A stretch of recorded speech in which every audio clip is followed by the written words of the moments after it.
John Scott here with Jonathan Acosta. Bills putting a bow on training camp here on the campus of St. John Fisher University. 11 practices here, 12 in total if you include the return of the blue and red back inside the stadium here.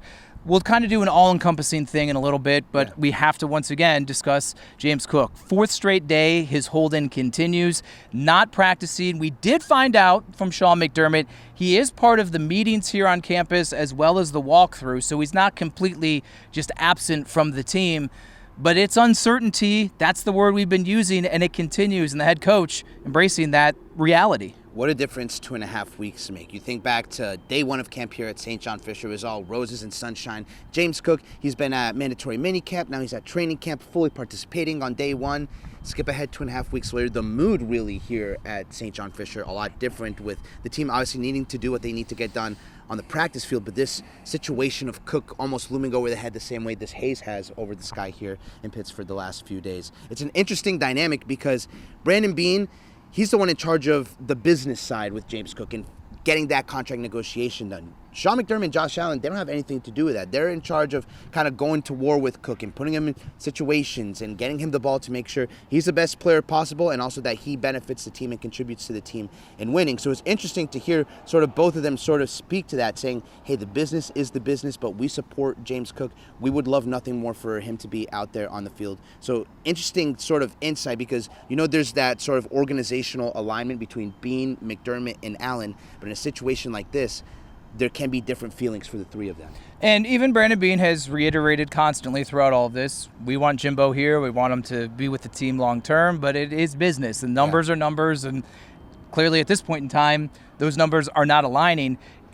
But it is just an interesting feeling because no one's hitting the panic meter yet. It's early August, we haven't even played a preseason game. Does James Cook need preseason action? Probably not. There's not a lot of guys that do. He actually looked pretty good in the moments we did see him out on the field, also in the stadium practice. I think that the temperature really starts to rise once we hit the back half of the month of August. So we got a couple more weeks of this of also what is James Cook at his end game? His end game is obviously to get a new contract at the number and price that he hopes. But I'm just continuing to come here and see him not be out here and wonder, what are you actually thinking you're going to accomplish? Right, especially because the situation is sort of played out in reverse to what you would expect, right? I feel like oftentimes you might see a contract holdout, a training camp holdout, but it happens right at the beginning, and then I feel like 90% of the time you eventually hear the player coming back to training camp, the latter half, they participate in obviously the preseason or even week one of the regular season, if that's when they make it back. This is a situation that's going in reverse. Cook here the first day, and now even the first couple of days that he didn't participate, you know, that very first day he was out on the sideline watching, he was doing work on the bike. The second day we saw him for like 20 seconds after he used the bathroom, and then the last 2 days, nothing. So it's really a situation that's hard to get a read on just because we don't have a lot of precedent for this sort of situation. Yeah, it'd be interesting, the dynamic in those meetings, in that walkthrough, how it's all going as these guys continue to try to separate themselves from the business side. And I wonder, again, how that dynamic within the locker room might change if he drags this out the closer and closer and closer we get to a reality of a decision come week one. Starters, they're going to play what? Quarter plus or so in the preseason opener on Saturday. Sean McDermott saying that. No Josh Allen, though, which I think, honestly, most of you are probably saying thank God. So good opportunity for Mitch Trubisky to get run with the ones. God forbid something happens to Josh Allen, and he's the guy who has to come in for duty. Well, that's something that McDermott said sort of played into the reasoning why they're sitting Josh Allen out in this game. Listen, Josh Allen's the reigning MVP. He has nothing to prove in the preseason. The priority for Sean McDermott is keeping his MVP, keeping the franchise quarterback healthy. How do you do that to the best way you can? Don't even put him out on the field in a meaningless preseason game against the Giants. That doesn't mean that he won't see preseason action at some point this summer, but at least for the first game, there's not really a whole ton of reason to put him out there, especially with them wrapping up the practices here at St. John Fisher. Mitch Trubisky getting obviously run now with the ones with the starters playing about a quarter, and like you said, if for whatever reason Allen does go down at some point in the regular season, Trubisky seems to be the leader in the clubhouse for the guy who would step in. So it's important to get him those reps with Spencer Brown, Deion Dawkins on the offensive line, with Ray Davis, who maybe ends up starting more games than we think this season. With the Keon Coleman on the outside at wide receiver, it's important for him to get these reps with these starters in case the worst case scenario does end up happening during the regular season. And as you said, the Bills have a legit backup quarterback competition right now. Trubisky clearly going to be the one who gets the first reps. It would not surprise me if Mike White maybe starts the second preseason game or certainly the third preseason game. They're going to get equal run because I think that is the setting where that competition is ultimately going to be won or lost. I don't have a front runner at this point in time. They kind of go back and forth. There are days Trubisky does some nice things. Mike White does some nice things. Even saw that in the scrimmage a week ago inside the stadium. I think it probably is going to come down to the wire. And honestly, I think if it's almost a tie, you probably keep the incumbent, and that's Trubisky. I think there's almost some similarities to the Damar Hamlin situation because Josh and McDermott both spoke about the consistency with Mitch Trubisky and that he's always the same player. I don't think you have that super high ceiling with Trubisky that maybe Mike White does present you a bigger ceiling, but especially at a backup quarterback position, I feel like the team and especially a head coach like Sean McDermott wants that consistency, wants that thing that they can count on. To me, it's almost similar with the Damar Hamlin thing where they bring up consistency with him, and Cole Bishop is the young guy, maybe a higher ceiling, but the team knows what they have in Damar Hamlin every time that he steps out there on the field. That consistency very valuable, and I think it does speak something to where the status of this QB battle is at, that Trubisky is getting the first chance to start the game this upcoming Saturday. Personally, I thought Mike White had a stronger first half of the training camp, and Trubisky really came on strong this second half of the training camp, developing chemistry with guys like Christian Wilkerson, and really Deion Kane, I think, was his favorite target here. So it'll be interesting to see how that plays out Saturday against the Giants in a game-like setting. A really nerdy, fascinating thing about Trubisky, speaking to him after practice today, he was really working on his accuracy this offseason. The Bills bring in a specialist where they do all sorts of testing and things like that, and he was working on the spin rate of how he throws the football, which then increases the accuracy. Interesting. I think it's fascinating, and so that's something that he has been really working on, and we'll see again as he starts for the Bills in Saturday's preseason opener. You mentioned Damar Hamlin, which I think is a great part because injuries have been the overarching theme beyond James Cook here at training camp. Sean McDermott even acknowledging the training staff, telling him this might be more than we've really dealt with during our time at this point in camp than in years past that they can remember. Hamlin has been the healthy consistent because even though I saw Cole Bishop in pads actually working with the conditioning staff and Sean McDermott indicating he's trending in the right direction, now we find out Taylor Rapp is out at least a week and he's working off to the side here. That's kind of been the dynamic in that safety room for the past year plus. And there is Damar Hamlin, someone much maligned by a lot of the fan base for what he doesn't do, but what he does do is stay on the field, and to what you said earlier, this team trusts and knows what they're getting out of Damar Hamlin, and they need that at that position, especially as guys are up and down with injuries. Two interesting comments I want to touch on. First, one today from Sean McDermott, acknowledging the injuries, the growing list about them. He said that he's not really concerned, but he is concerned specifically for when there's a pairing of players that need to play together and that they're not out there on the field. And to me, what rang the bell there was he's talking about Cole Bishop and Taylor Rapp. He needs to see both of them out there on the field together. He just hasn't been able to do that. Well, Damar Hamlin hasn't just been able to fill in for Cole Bishop in this training camp. He filled in for Cole Bishop last training camp, and he was a starter alongside Taylor Rapp at safety for the majority of last season, certainly all the games that he was healthy for. So I think when you talk about that consistency and that experience in this defense, that's certainly something where don't be shocked if we're entering week one. And the way we told you a few months ago, don't be shocked if you see Trey White starting week one at CB2.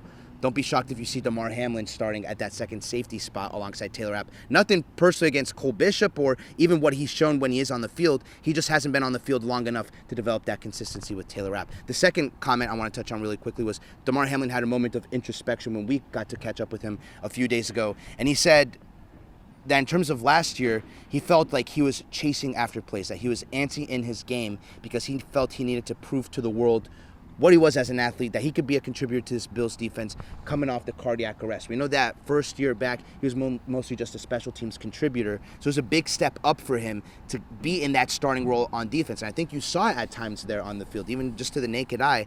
Hamlin maybe second-guessing himself where he needed to be like that. So I found that moment of sort of reflection from Hamlin very honest and very interesting, because if he is able to put that in the past the way he says that he says that he's now at peace, do we see a more free player and a player who can maybe contribute with more big plays to the defense this season? Yeah, there are people who think it's a doomsday scenario for the Bills defense if Damar Hamlin is their starting safety week one. I'm not in that camp at all. Again, I understand he does not have the ceiling of a Cole Bishop or maybe other players that have been at that position. I think he has a higher floor than people give him credit for. And again, you hear in these press conferences, there's a lot of coach speak, but when they talk about trust, that is some of the most honest answers you'll get from the coaching staff, and whether it's Bobby Babich, Sean McDermott, or others, trust is thrown around when it comes to Damar Hamlin.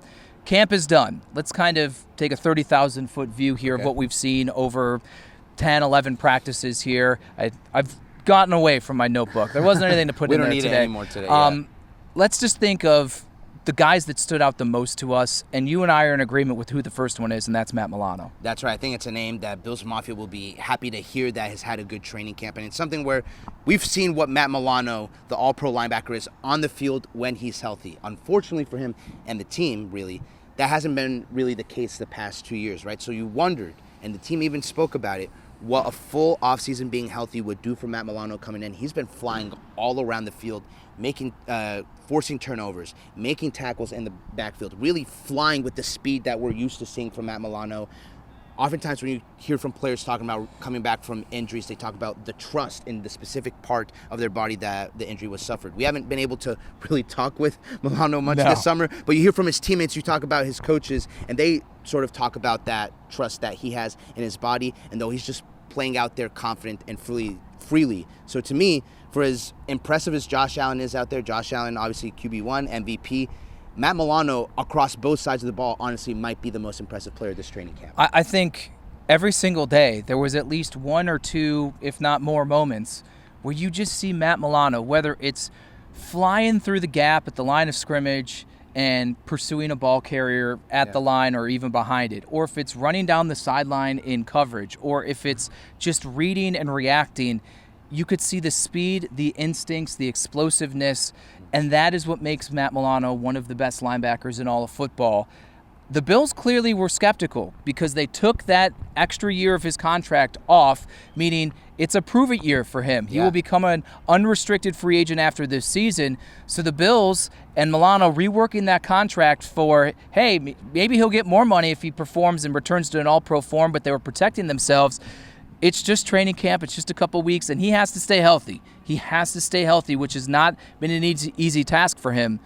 But if this is the version of Matt Milano that this Bills defense gets, it's an absolute game changer. Especially because it's a tantalizing prospect for this team, the thought of having a healthy Matt Milano alongside a healthy Terrell Bernard. Now, both of them obviously have their injury issues to get past, but what does a full season look like of a healthy Terrell Bernard and a healthy Matt Milano together? It's hard to imagine the Bills defense now ranking towards the top of the league if they have that starting linebacker do it. And it's been an interesting dynamic because we talk about Matt Milano's injury past, but this training camp, it's sort of been players shuffling in around him, next to him at the linebacker spot. You have Terrell Bernard, who's missed camp practices. Dorian Williams has missed camp. Balin Spector got injured recently and was waived. The decision that Sean McDermott said wasn't easy, but it was sort of a numbers game. So really, Matt Milano, and sort of a twist of things, has been the steady presence at one of the linebacker spots with other guys rotating alongside him. The good news, Terrell Bernard started to do 11-on-11 work towards the end of this training camp. So do they start to finally really build on this chemistry in the preseason and even once the regular season gets underway? I'll just add in Christian Benford and Tre'Davious White were probably the other two guys, maybe on the whole team, but specifically on defense, that really stood out. The interesting part going into Saturday's preseason game will be our first true look at these new defensive line additions. I think that's going to be a really big focal point. Let's go to the offensive side. Tyrell Shavers, once again, and I spoke with him after practice of how has the year after year, being in the position of needing to fight to earn your bread and make the team or make the practice squad prepared him to perform the way he does with this pressure situation. And he says, this has been my entire path. I went to 3 colleges. I was undrafted. I went to the practice squad. This is what he's comfortable with. And the results show, and again, you get a lot of coach speak, but when Joe Brady says, I trust Shaves, and when Sean McDermott follows it up the next day and says, that guy's a warrior who is out here not 100%, with that scary ankle injury, but he needed to get onto the field and he's making plays, that is just kind of the icing on the cake of what we've seen performance-wise from him on the field. Well, and you said it right there. Put the coach speak to the side. What have our eyes told us here on the field? I think Keon Coleman has had the most flashes of any wide receiver. I'd say it was an up and down camp for Keon, but mostly up, trending in the right direction. I'd say after Keon, and you can correct me if I'm wrong, I think Tyrell Shavers has had the most big flashes of any wide receiver that we've seen out here. Elijah Moore missed a little bit of time. Obviously, Curtis Samuel. When are we going to see him? Still out. Josh Palmer also had spent a day on the bike too. So Tyrell Shavers, here's a guy that on the play he got injured. It was an impressive catch, the final play of that practice, a touchdown in the back of the end zone. He's sort of just been able to repeat that since coming back from that injury. So you start to wonder, with how banged up this wide receiver room is Tyrell Shavers maybe in a situation where he stands to benefit the most over anyone else from this preseason? Because I think if he continues to show in these preseason games against New York and Chicago and Tampa, what he's shown out here on the field in Pittsford, he's going to find himself in a spot on the 53-man roster. I was talking with another media member during practice today. In the numbers game when it comes to wide receiver, Elijah Moore was really good out the gate. Then he got hurt. He's not flashed much in the past week plus that we saw early on and even back in minicamp. If you're looking at a numbers game here and they're only going to keep 5 wide receivers, I think with the money, the Curtis Samuel situation is a little complicated. I almost feel like that you can't just get out of that situation. Yeah. Not that they wouldn't. We've seen them take on a big dead cap hit with O.J. Howard years ago. But I think Samuel's just going to stay. I think he's too enticing for them with what they think he can bring with that dollar amount. It might come down to Tyrell Shavers versus Elijah Moore. And my only issue when they brought Moore on was I love him as a player, regardless of what the production has been, but he seemed redundant to me. Mm-hmm. He's a slot, twitchy guy. You have Khalil Shakir. You have Curtis Samuel. You have other guys that work in that position. I'm not saying he's not going to make the team, but you have no one to replace Keon Coleman should he go down, and that's also what Tyrell Shavers brings. Well, not just that, but if it's a battle between Shavers and Elijah Moore, Shavers brings you that sort of special teams versatility too, and again, that difference in the body.